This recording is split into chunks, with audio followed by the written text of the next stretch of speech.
Good morning, good afternoon, good evening, wherever you are in the world. Welcome to Anneke's Quest. My name is Anneke. I've done a lot of knitting and still it's not finished. So I'm talking about my red Colourwork cardigan, and I'll pick it up for you.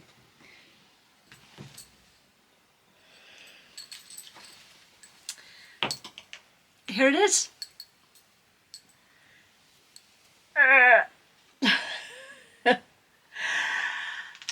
I will put some photos in it somewhere. It's a lot of knitting. It is a lot of knitting. On the whole though, it did go well, except for the top part of the sleeve, where I decided initially to go straight up in the body and straight up in the sleeve, and then figure it out as I would go along. And at one point in time I put it on, and I'd been a bit too enthusiastic with continuing to knit, so I had to rip it back, I don't know, a little bit less than one small diamond, which doesn't seem like a lot, but yeah, it was it was a bit, yeah, it is what it is. I put in a thinner needle, which did have the length, so I don't know, needle 4.5 millimeters, something like that, but it was 120 centimeters long, so a long cable. And I picked up the stitches initially and then ripped it out to the needle, and then started knitting with my 6 millimeter needles, because that's the one that gives the gauge, not the one that feeds the stitches to you. As you can see, there's a yellow line somewhere here. Oh, where is it? So that is a lifeline I put in a bit earlier, when I wasn't really sure how things were going to pan out, and I thought better put one in just in case. I haven't needed it at all. I'm so glad. Sorry with the noise of the needles on the table. I'm so happy with the sleeve. It's, how to put this? It's got a hole in the armpit. That's just a horizontal line of stitches of the body and a horizontal line of stitches from the sleeve.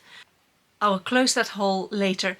If I had closed it as I went along, the way I normally do it, the pattern would have shifted. And I don't know why, but I liked this better. And also with when you combine the sleeves with the body, quite often the join is very difficult to get the needles around.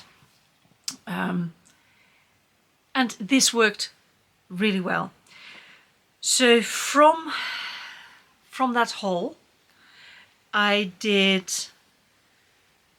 a bit, so here's the hole, and I did a bit of raglan.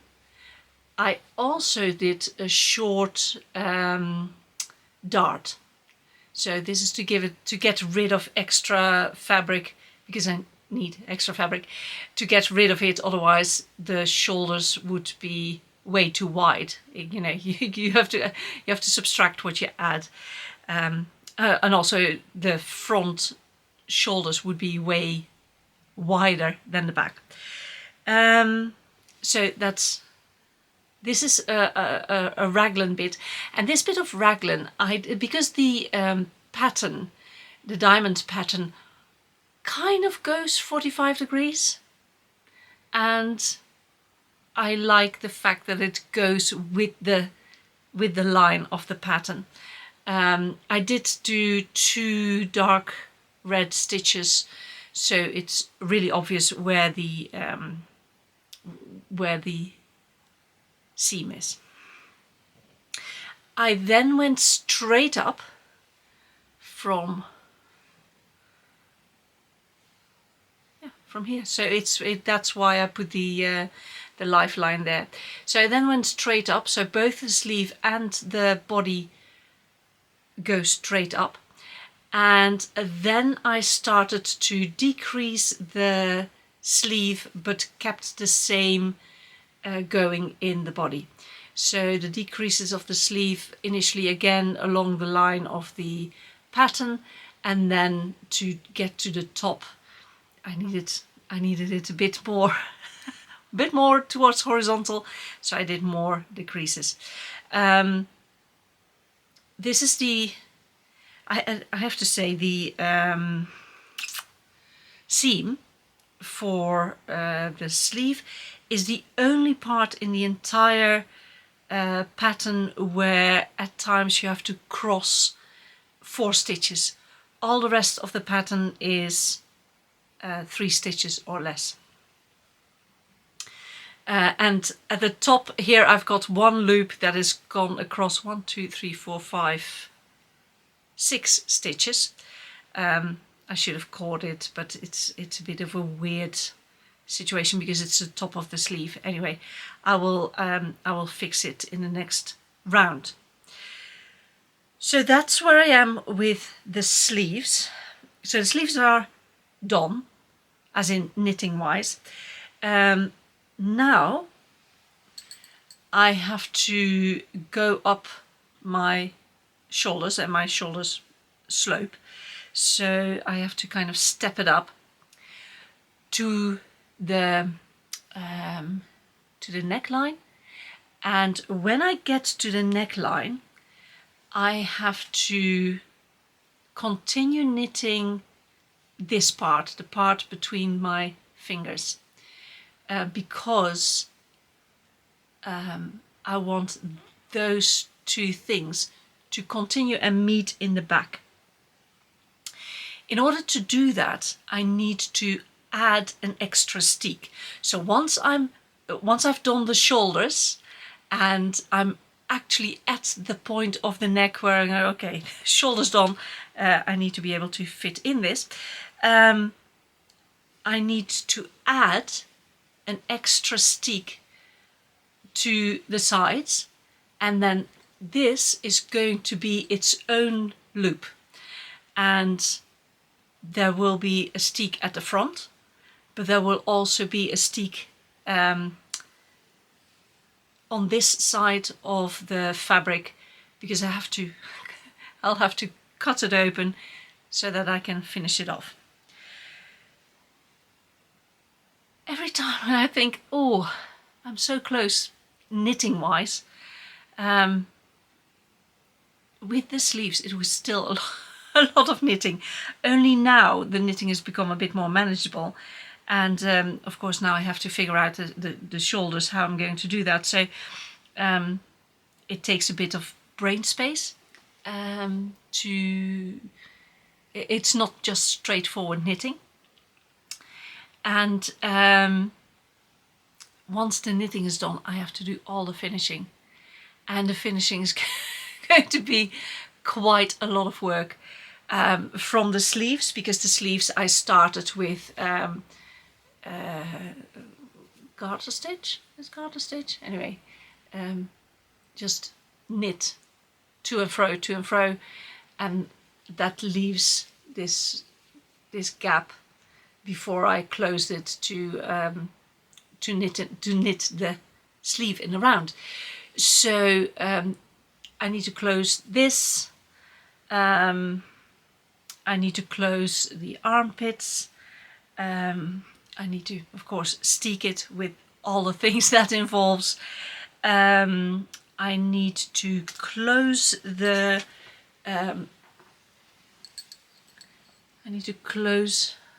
The pleats I've made for the body.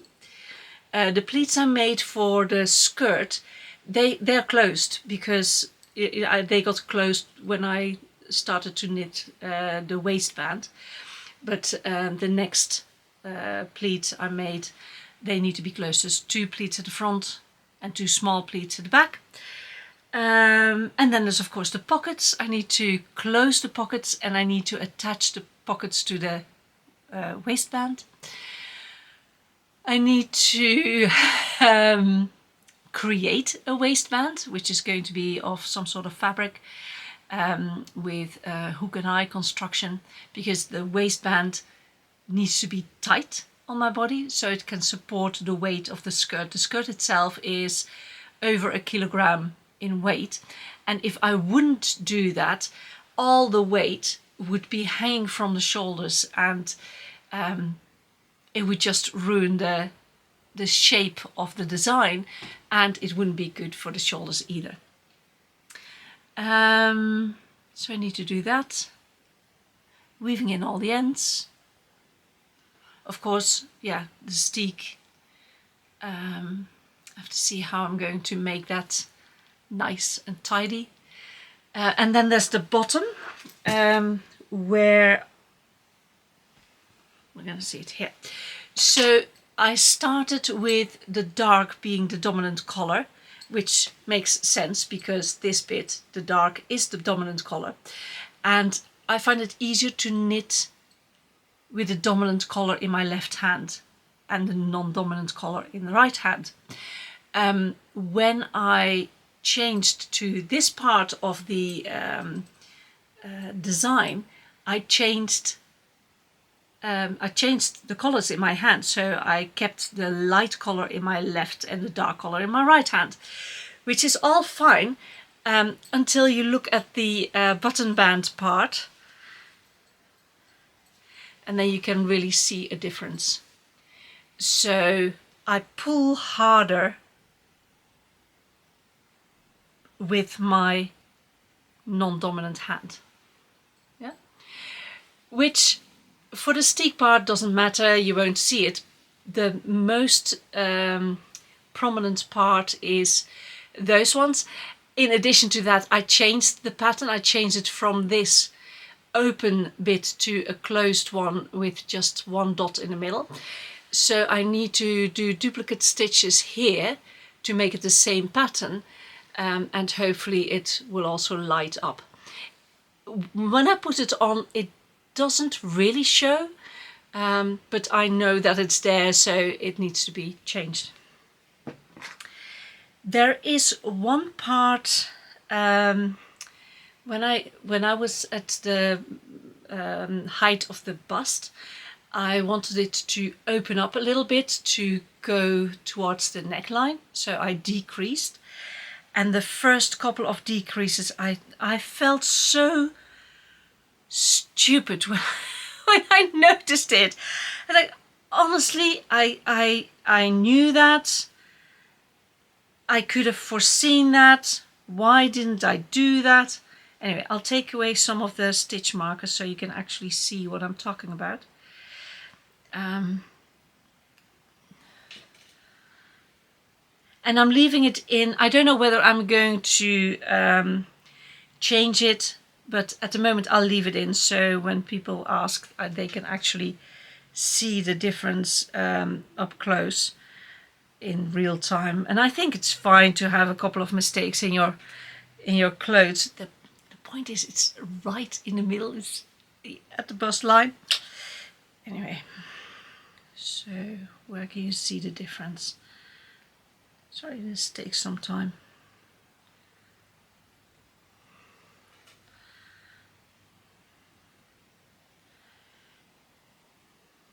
Da da da da. I need some background music. Anyway, now hopefully you can see this. So when I did the decreases, originally I did the decreases on the last stitch, which makes that the pattern is kind of jumped, just because of which stitch is on top. And when I saw it, I thought, stupid woman, you know, could have known that. I started doing the decrease and put it under the dark color, which makes the pattern just disappear. Let's take some more stitch markers out. Sorry about that. So have you ever done that, where you go like, I knew that, I should have done it immediately, and I just didn't think about it. But the first couple of decreases, as you can see, the pattern does not continue, because I decreased with the under the last stitch. Whilst when I noticed and I changed it, I changed the decrease to go under the dark stitch, which means the pattern just very nicely continues. And I had done already a substantial amount of decreases. I was like, shall I, shan't I? Shall I, shan't I? And I had even toyed with the idea of letting the stitches drop, but I didn't have a proper crochet hook for this size of wool, and it was going to be quite intricate surgery, because I knew that I had to drop quite a few stitches, because I'd been decreasing, so it would have grown. Anyway, I decided against it. I decided to leave it so that people can actually see what I've done wrong. There will be better shots later on. But yeah, it's one of those things where you go like, really? Did I just do that? It's so silly. So yeah, I hope to be making some good photographs on it, and then I'll decide if I'm going to do some duplicate stitches to kind of cover it up, or what I'm going to do. I don't know. So yeah, it's still a lot of work. But at least the knitting is almost over. I'm ready for a new knitting project. Needle 6mm is not ideal for my hands. I've been knitting a lot, and it really, I can feel it. It aches, and when I pick up the needles again, it's uncomfortable. So I need something simple and relatively quick, and something for summer, something I can wear, you know, when it's warm, rather than a Colourwork woolen cardigan, which is doesn't make sense at all to make that in April and May. But yeah, I'll persevere. Let me know if you've got any questions, or, you know, want to know anything. I'll be making this into a pattern, into a kind of recipe pattern, with some footage to go with it. That will take a while before that's finished. Yeah, that will take a while. Again, that's its own project, and I would like to finish this first before I make it into a pattern. But yeah, at the moment I'm quite happy with the fit. I find it very difficult to get the fit right, because I've got no one to help me with fitting. Yeah, it would be nice if there was someone who could pin things, or, you know, that I would have proper measurements. Proper measurements would already be amazing. So everything you see has been done by measuring other garments and doing some freestyle measuring in front of the mirror. But yeah, that would be nice if I've got some really good measurements. That's all I've got to say at this moment in time. I haven't done any other knitting than this. Someone said, "Oh, I admire your dedication, and that you can keep on knitting on one project." For me, at this moment in time, if I were to put it away, I have no idea when I would pick it up again, and I would have forgotten where I was, or you know, what I wanted to do, and then it wouldn't work. So yeah, in order for my own sanity, to keep my own sanity, and to get the project finished, because that's another thing. I'm very good at not finishing projects. In order to get this project finished, it's best for me to just keep on at it and do just this project. I do realize that my hands and the pain in my hands and my arms, that could have gotten in the way. It's definitely unpleasant, and if I were to do this, how to put this? If you're going to buy the pattern and you're going to do this, I would advise to take a lot of time for it with another project. For me, it needs to get out of my head, it needs to get done. But I would advise other people to have at least 2 projects on the go. And that would have been good for me to do as well, to have something else with a smaller needle, just to give my hand a rest, or maybe doing crochet or something else altogether, which is just a different movement in my hands. So yeah, it's it's been a project and a half, and still not finished. But I thought I'll give you an update, and hope to see you next time. And hopefully by then it's finished. I really hope next time it's finished. Thank you. Have a good weekend. Goodbye.